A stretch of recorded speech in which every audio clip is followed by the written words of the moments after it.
చేయాలి.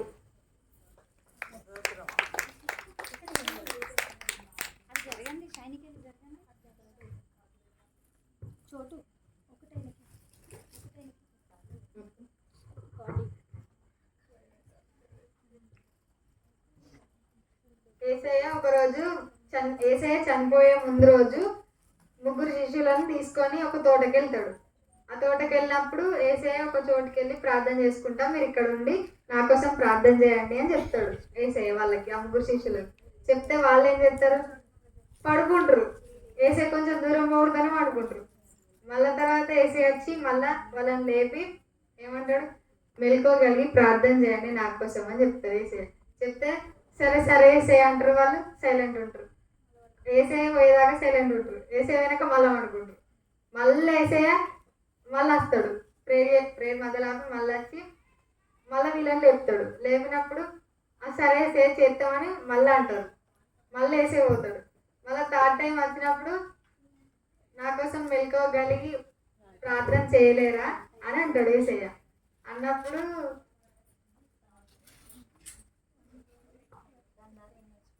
దాని ద్వారా నేను నేర్చుకున్నది ఏంటంటే మెలుకోగలిగి ఏసయ్యకు ప్రార్థన చేయాలి ఇప్పుడు.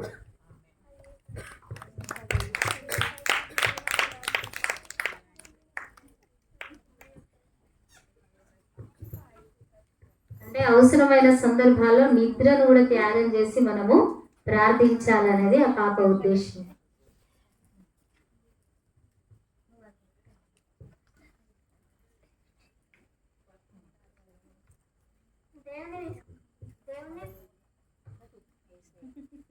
దేని తీసుకుపోవడానికి ఈయన మలుకు వస్తాడని పేతురు చూసి నేనేం చేయాలి సరే నేను అనుకుంటా మలుపు చెవులు వచ్చింది. పోతే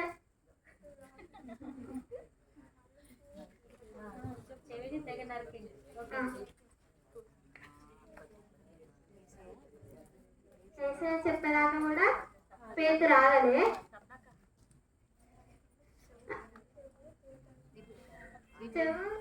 చెవు వచ్చిండు.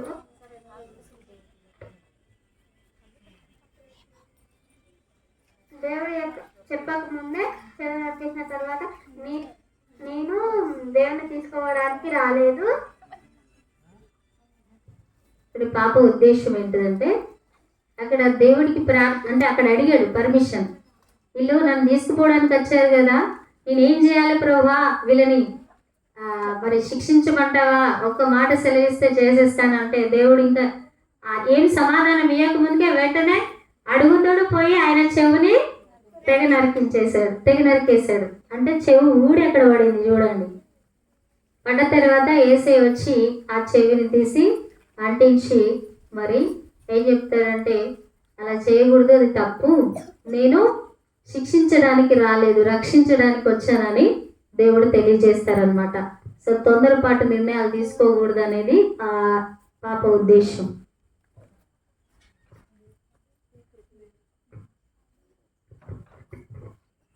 ఏమంటాడంటే 12 మంది శిష్యులతోని మీలో ఒకరు నన్ను సిలువయ్యనికి అప్పగిస్తారు అని అంటాడు. అన్నప్పుడు నేను కాదు అని అందరూ ఒకరికి ఒకరు చూసుకుంటారు. పేతురు ఏసయ్య దగ్గరికి వచ్చి నేను కాదేసయ్య, నాకు చనిపోయే స్థితి వచ్చినా నేను అస్సలే వదిలిపెట్టాను అని అంటాడు. అప్పుడు ఏసయ్య అంటాడు, నువ్వు కోరుకు ముందు 3 సార్లు అబద్ధాలు ఆడతావు అని అంటాడు. నేనెవరో తెలియదు అని అంటావు అని అంటాడు. అప్పుడు ఏసయ్య సిలువయ్యనికి తీసుకెళ్ళడానికి వస్తారు. అందులో ఒక ఆయన అడుగుతాడు, నువ్వు పేతురు ఏసయ్యతోనే ఉన్నావు కదంటే ఒట్టు కాదు కదా నేను ఏసయ్యతో లేను అనుకుంటా అంటాడు. మళ్ళీ ఒక చిన్న పాప వచ్చి అడుగుతుంది, నువ్వు ఏసయ్యతోనే ఉన్నావు కదంటే కాదు ఒట్టు నేను ఏసయ్యతో లేను అనుకుంటా చెప్తాడు. మళ్ళీ ఇంకొక ఆయన అడుగుతాడు, ఒట్టు కాదు కదా అని మళ్ళీ అట్లనే చెప్తాడు. అప్పుడే ఏసయ్య తిరిగి చూస్తాడు, కోడి చూస్తాడు. దీని ద్వారా నాకు అర్థమైంది ఏమంటే మనం అబద్ధాలు ఆడదు, ఏసయ్యకి చెప్పింది అది నిజాయితీ ఉన్నది. ఏసయ్య దగ్గర తప్పులు ఒప్పుకోవాలి, ఒట్టు పెట్టుకోవాలి.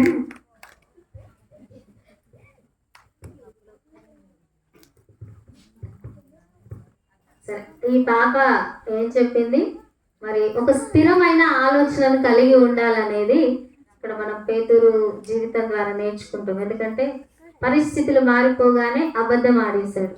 సో మనం ఒక నిర్ణయం తీసుకొని దేవునిలోకి వచ్చిన తర్వాత మనం మళ్ళీ వెనక్కి వెళ్ళకూడదు.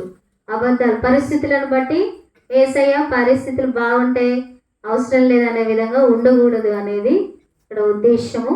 తర్వాత చాలా మంది తెలియక చేసేటువంటి విషయం ఏంటంటే ఒట్టు పెట్టుకోవడం. మదర్ ప్రామిస్, భూమి తోడు ఆకాశం తోడు అని అట్టిన ఏదో ఇక పెట్టేస్తూనే ఉంటారు చిన్నపిల్లలు పెద్దవాళ్ళు కూడా. అంటే ఆకాశం నువ్వు సృష్టించావా నేను సృష్టించానా? కాదు కదా, మనము సృష్టించినటువంటివి కాదు. తర్వాత అమ్మ తోడు అంటూ ఉంటారు, అది ఇంకా పెద్ద తప్పు. అందుకే దేవుడు ఏం సెలవిస్తున్నాడంటే అవునంటే అవును కాదంటే కాదు అనే విధంగా ఉండాలి, కానీ ఒట్టు పెట్టుకోవద్దు, అది తప్పు అనేది దేవుడు తెలియజేస్తున్నాడు. యేసయ్య మరణించి తిరిగి లేచిన తర్వాత పేతురు వీళ్ళందరూ అనుకుంటారు కదా, ఇదేముంది లేగా మన పని మనం చేసుకుందాం, దేవుడు ఏమైనా చూస్తాడా అని వాళ్ళ పని వాళ్ళు చేసుకుంటారు. ఏంటంటే వాళ్ళు మళ్ళీ పాత స్థితికి వెళ్ళిపోతారు, చేపలు పట్టడం ఇది. అయితే వాళ్ళు ఒక నైట్ అంతా పట్టినా కూడా ఒక్క చేప కూడా వాళ్ళకి పడలేదు. అరే ఇదేంది అని వాళ్ళు ఆలోచిస్తారు. అప్పుడు ఒక శబ్దం వినబడుతుంది వాళ్ళకి, మీ దగ్గర ఏమైనా చేపలు ఉన్నాయా అని యేసయ్య అడుగుతాడు. అడిగితే మా దగ్గర ఏం చేపలు లేవు అని యోహాన్ అంటాడు. అన్న తర్వాత అప్పుడు యోహాన్ చూసి అరే యేసయ్య వచ్చిండని గ్రహిస్తాడు. తర్వాత యేసయ్య ఒక శబ్దం వస్తుంది. అప్పుడు అడుగుతాడు, మీ దగ్గర ఏం చేపలు లేవు కదా, కుడివైపు మీరు వలేయండి అంటే వాళ్ళు కుడివైపు వలేసిన తర్వాత బోల్డ్ అని చేపలు వాళ్ళకు వస్తాయి. వచ్చిన తర్వాత అప్పుడు పేతురు యేసయ్య వచ్చినని గ్రహించి నీళ్ళల్లో దూకి యేసయ్య దగ్గరికి వెళ్ళి యేసయ్య నన్ను క్షమించండి అని పేతురు దేవుని దగ్గరికి వెళ్ళి క్షమాపణ అడుగుతాడు. అప్పుడు దేవుడు ఆయన పేతురు పాత స్థితికి వెళ్ళినను కూడా దేవుడు ఆయనను మరలా క్షమించి దేవుడి దగ్గర తీసుకొని ఆయనకు ఒక గొప్ప శక్తిని దేవుడు అనుగ్రహిస్తాడు.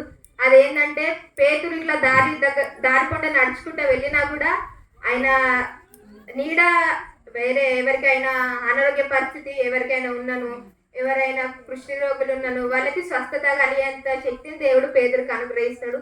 దీని ద్వారా నేను ఏం నేర్చుకున్నా అంటే దేవుడు మనం తెలియక తప్పులు చేస్తే దేవుడు మనల్ని క్షమిస్తాడు, తెలిసి తప్పులు చేస్తే దేవుడు మనల్ని క్షమించాడు.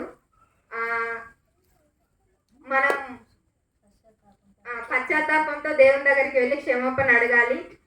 ఒకవేళ తెలియక మనం పడిపోయినను దేవుని దగ్గరికి వెళ్ళి మనం క్షమాపణ అడిగినప్పుడు దేవుడు మనల్ని క్షమిస్తాడు, దేవుడు ఇంకా మనల్ని బాగా వాడుకుంటాడు.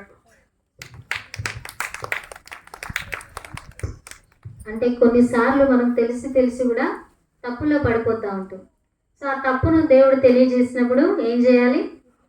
తప్పకుండా దేవుడి దగ్గరికి వెళ్ళి పశ్చాత్తాప హృదయంతో హార్ట్ఫుల్గా క్షమాపణ అడిగితే నేను చెప్పినా వినలేదు కదా అని త్రోసివేసే దేవుడు కాదు, మరలా ఆయన క్షమించి నూతన జీవితాన్ని అనుగ్రహించేటువంటి దేవుడు అనేది ఆ పాప ఉద్దేశం అన్నమాట.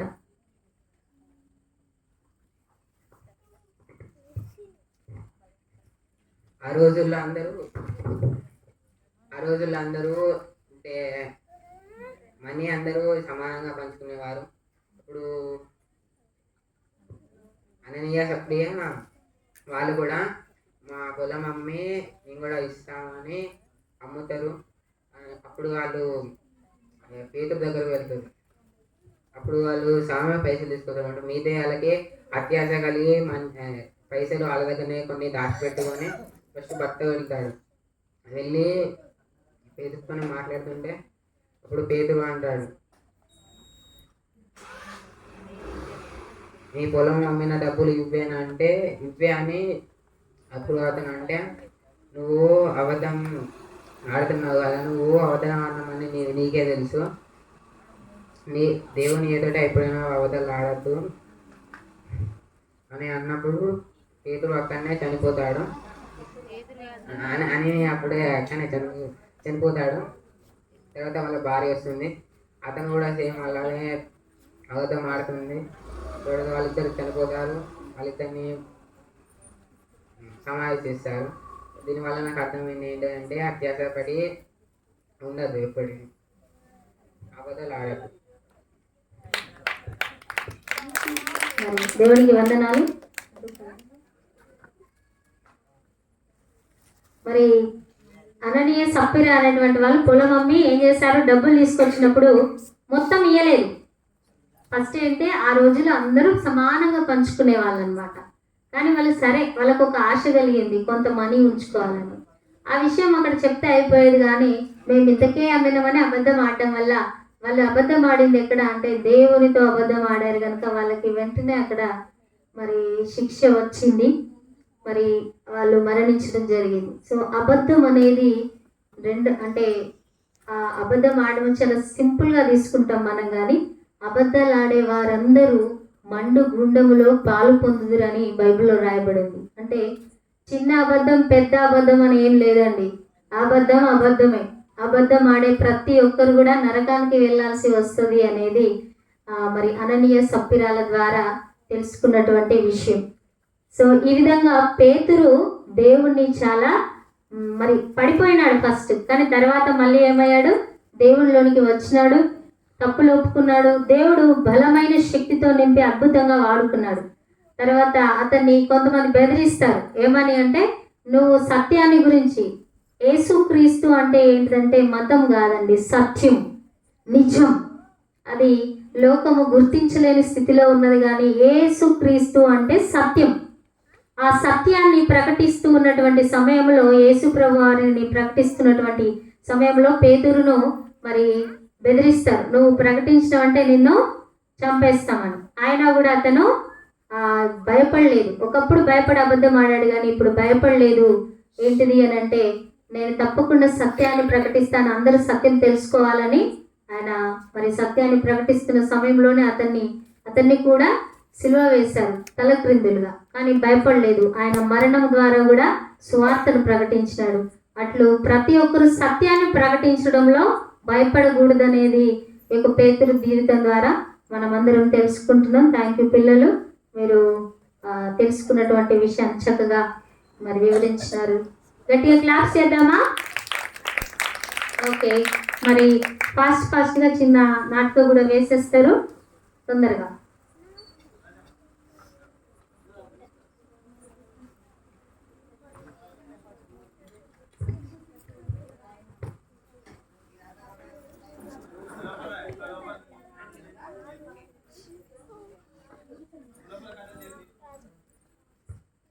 క్యూటీ క్యూటీ, అమ్మ జరగ కూరగాయలు పోయిపో.